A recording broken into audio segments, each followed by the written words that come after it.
أعوذ بالله من الشيطان الرجيم بسم الله الرحمن الرحيم اللهم صل على سيدنا محمد وعلى آل سيدنا محمد قال رسول الله صلى الله عليه وسلم. Verily the one who recites the Quran beautifully, smoothly and precisely, he will be in the company of the noble and obedient angels. And as for the one who recites with difficulty, stammering or stumbling through its verses, then he will have twice that reward.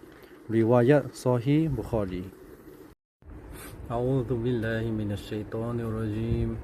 Bismillahir rahmanir rahim.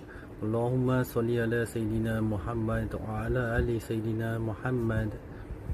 Na na, na ba, na ba, na na na, na ta na, na ba ba, ba na ba ta, ba na ta, ta ba na ta ba, ro ba na ro, ba da na ba da ro, na da ro, ذهب ونذا ذرح نزع نبأ نبأ ثبت تثب ونأى نوفى بدنا دنت وننا نونا